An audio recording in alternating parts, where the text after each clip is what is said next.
Hi there, my name's Bruce Rain from Brankus Creations, and in this video I'll be going through the steps to create a bootable disk image for a BlueSCSI or ZuluSCSI using the SheepShaver Vintage Mac emulator.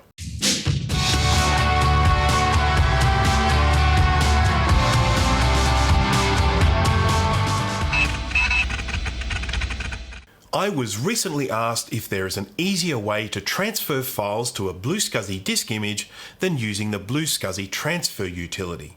The transfer utility is a wonderful piece of software that allows you to copy a file from the root of the SD card into the emulator disk image, but not really practical for transferring lots of files unless you compress them all into a single archive. And then you have to decompress them again on the Vintage Mac, which can take a while. There are some other options, but for me, the easiest way is to use a Vintage Mac emulator such as SheepShaver or Basilisk 2. And once it's set up, transferring large quantities of files to and from the disk image is a breeze. I also decided that I would go through the steps for creating a bootable disk image with System 7.53 installed from scratch. I'm a Mac user, so this tutorial is all Mac based. Sorry to all the Windows and Linux users out there, but most of these steps should still apply. When downloading vintage abandonware Mac files from a repository like Macintosh Garden, many of the files are archived as Stuffit files or disk images. So it'll be necessary to set up the new disk image with the software needed to access these files. The reason why they are stored like this is that the HFS file system used things called resource forks for files. They were a little bit of extra information about what sort of file it is, and without it, the Mac doesn't know what to do with it. Unfortunately, when a vintage Mac file makes its way onto a modern operating system, that resource fork gets stripped away. But more on that a little later. First things first, we need to get some software running on the modern Mac that can decompress Stuffit archives. For this, I'll be using the Unarchiver, which is free and available as a download from their website or from the App Store. There are links in the description for everything discussed today, but I'll just be using the Googles for this demonstration. Now I'm going to grab the SheepShaver emulator. SheepShaver is a PowerPC emulator and will allow you to emulate System 7, System 8 and System 9. Basilisk 2 is a 68030 and 68040 emulator and will allow you to emulate System 8 and older operating systems. I prefer SheepShaver because it has a few neat tricks, like being able to create separate virtual machines, one for each operating system you want to emulate. When you search for SheepShaver, the best place to go is the Emaculation Wiki. All of the latest builds are posted here. The build I'll be downloading was uploaded on the 28th of February 2024. Copy SheepShaver to your Applications folder.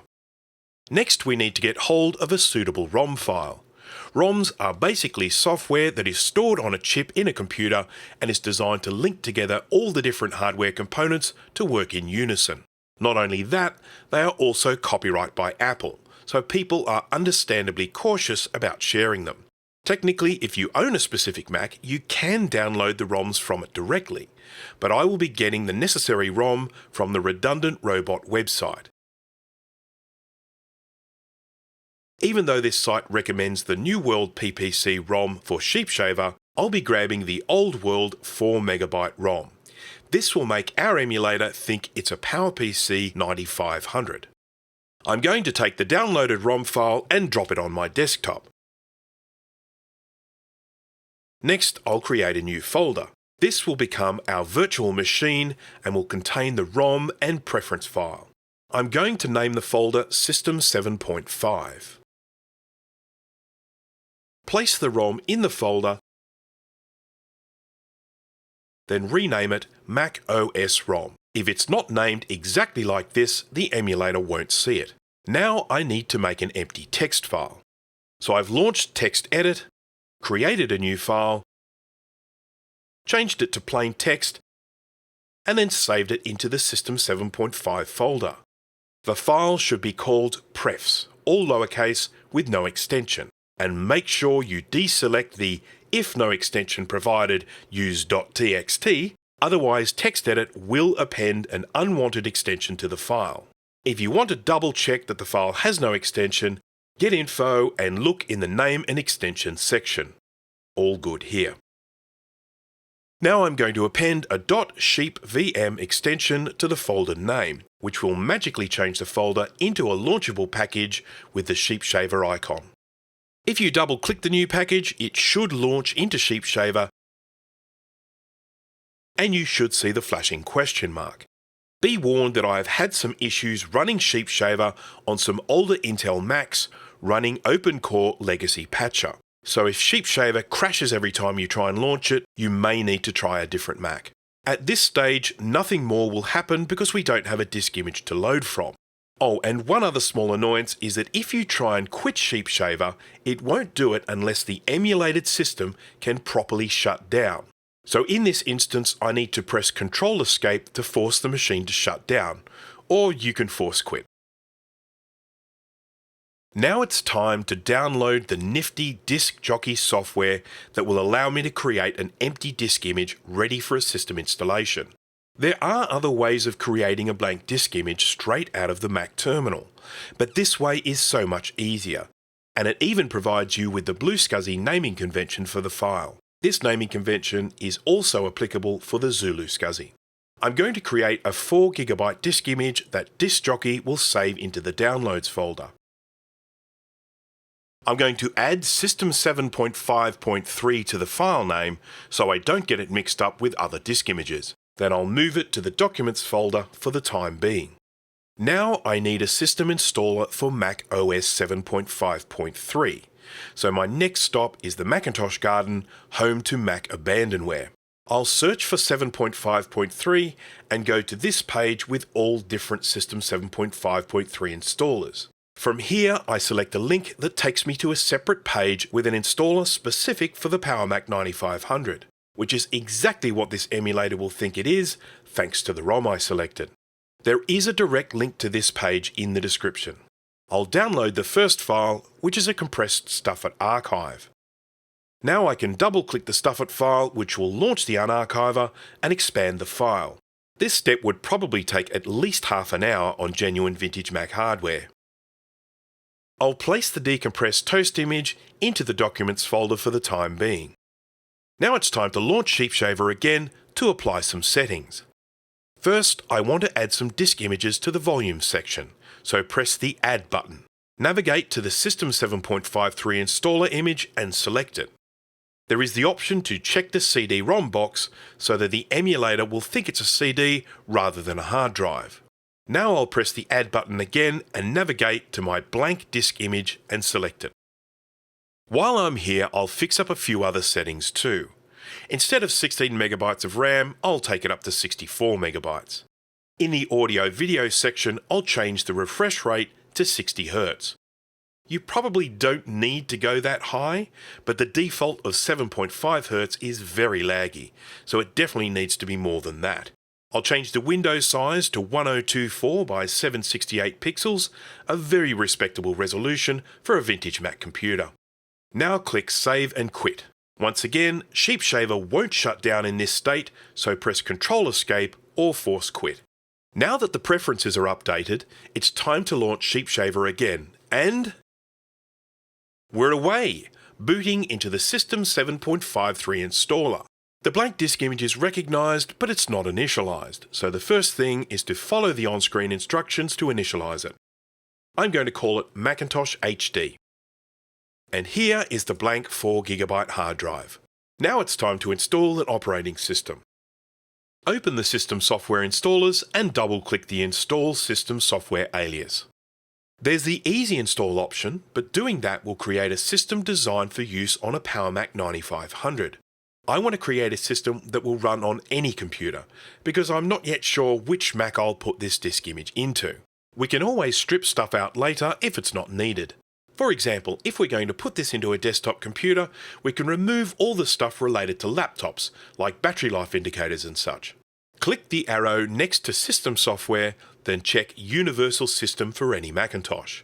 Now I'll go down the list and switch on everything else. If you don't think you'll need one of these, just don't select it.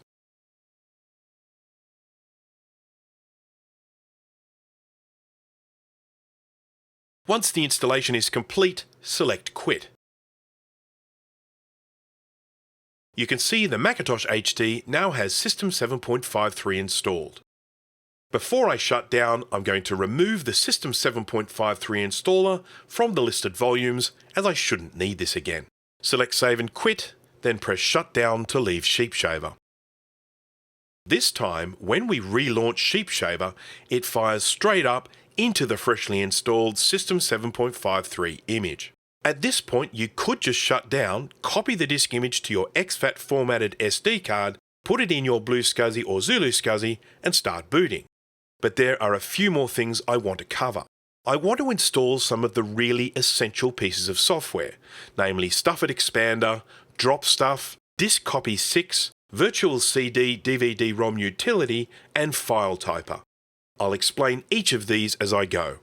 With Stuffit and Disk Copy, we have a bit of a chicken and egg situation. I can't put a Stuffit archive onto the Mac without Stuffit to expand it, and I can't mount a disk image of it without Disk Copy or Virtual CD DVD-ROM Utility to mount it. So things have to be done in a particular way and a particular order. Firstly, I'll go back to the Macintosh garden and search for Stuffit Expander.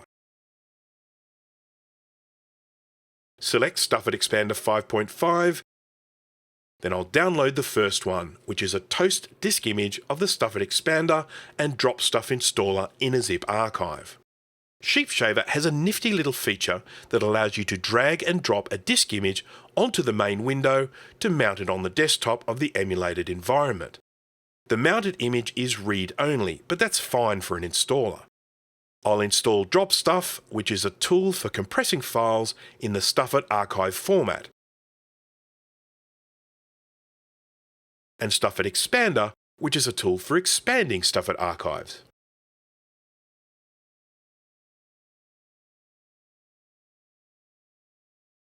Dragging the mounted disk image to the trash will remove it. To install the rest of the files, I'll be utilising a great feature of the SheepShaver emulator that allows me to easily move files from the modern Mac environment to the emulated environment. I'm going to navigate to the Documents folder of the modern Mac and create a folder called Vintage Files. It doesn't need to be in the Documents folder, you can put it anywhere you like, and you can call it anything you like. Go back to the SheepShaver preferences and click the Browse button next to the Unix root. Navigate to the Vintage Files folder and select it. Now press Save and Quit and click Shutdown. Relaunch SheepShaver and then open up the drive named Unix. This will show you the contents of the Vintage Files folder of your modern Mac, which is currently empty. I'm going to launch TextEdit, create a new plain text file, and type some letters in it. Now I'll save the file as test.txt into the Vintage Files folder. I'll go back into SheepShaver, close and reopen the Unix drive to refresh the contents, and ta-da! There's the text file I just created, and there's the text. Next, I'll install Disk Copy 6, a useful utility for creating and mounting disk images. I want version 6.33, which is item number 7 in this list. The installer is an SMI, or self-mounting image, and has been compressed using Stuffit. This is why it was important to install Stuffit first. I'll copy the zip file into the Vintage Files shared folder so that it's available in the emulator Unix drive. In my experience, there can be unexpected results expanding archives or mounting disk images from the Unix shared drive, so I make a habit of copying the files to the main drive first. Double-clicking will launch Stuffit Expander to expand the SMI file. After decompression, it automatically mounts the disk image and I can copy the Disk Copy application to the main drive. Then eject the disk image and delete the Stuffit file and the SMI file. The next utility I want to install is Virtual CD DVD-ROM Utility. This handy little tool will mount just about any disk image you can think of, including toast files. This isn't important for the emulated environment, but it's an invaluable tool when used with real vintage hardware. Download version 1.0D3, the third item on the list. This is another Stuffit file, so copy it straight into the shared folder, copy it to the main drive within SheepShaver, then double-click to expand. This will create a folder with a disk image inside, which is why we needed to install disk copy in the last step. Without it, we wouldn't be able to mount this image. Drag the virtual CD DVD-ROM utility to your main hard drive. The last utility I want to install is FileTyper. I mentioned resource forks earlier, and FileTyper will allow you to restore the identity of files that have lost their resource fork. Be aware that some resource forks contain more than just information about the file. In the instance of applications, resource forks can contain vital information that will render an application useless if lost. But in the instance of something like a disk image or a Word document, FileTyper will allow you to restore its type and creator so the Mac knows what application it should launch when you double-click the file. I'll download version 5.51, which is item 3 on this list. It's another Stuffit archive, so we can copy it to the shared folder, copy it to the main drive in SheepShaver, and double-click to expand. Now shut down SheepShaver because it's finally time to take this disk image out on the road to test. I have an SD card that's formatted in exFAT, and I'll copy the disk image onto it.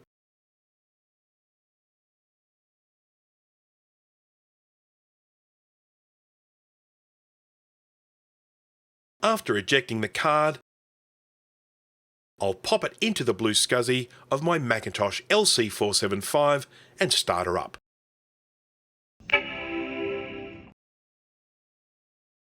There you have it, happily booting into System 7.5.3. There's not really much I can do right now because there isn't much software, so now I want to demonstrate how easy it is to copy a game to this image with SheepShaver. I'll shut down the LC475 and go back to the modern Mac.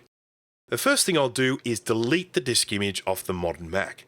It lives on the SD card now, so I don't want to get confused by having two copies of the same image. Now I'll insert the SD card into the modern Mac.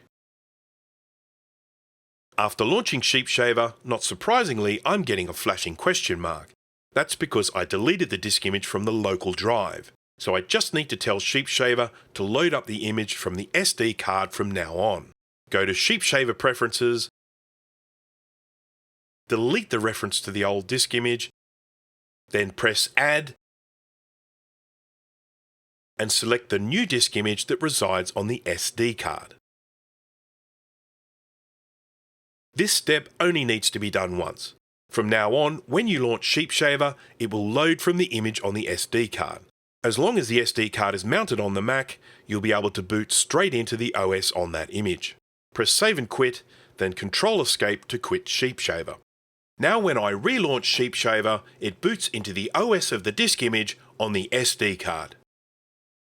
The whole purpose of this step was to get some software onto the disk image, and I'm going to grab one of my favourite games, Sid Meier's Civilization. After downloading the Stuffit file, I'll copy it to my Vintage Files folder, open up the Unix drive in SheepShaver and copy it to the main drive. Double-click to expand, and now I can mount the 4 floppy disk images. I could be doing all of this on the vintage Mac, but things like decompressing Stuffit files and copying from disk images is way faster on the emulator. Installation of Civilization involves manually copying all of the files into a single folder on the Mac. Now I'll shut down the emulator, eject the SD card, and put it into my BlueSCSI once more. Fire up the LC475,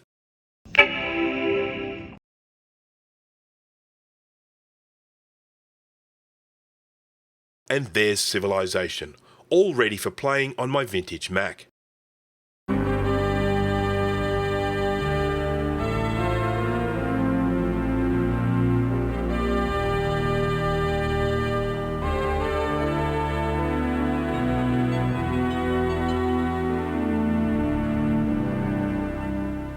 And that's it. Anytime you want to copy files across, shut down the vintage Mac, move the SD card to the modern Mac, and then fire up SheepShaver. Copy the files via the shared Unix drive, shut down, and put the SD card back into the BlueSCSI or ZuluSCSI. I sincerely hope this has been of assistance to someone out there, and if you enjoyed the video, please consider liking it and subscribing to my channel. Please feel free to leave any comments or questions about this process. Thanks for watching.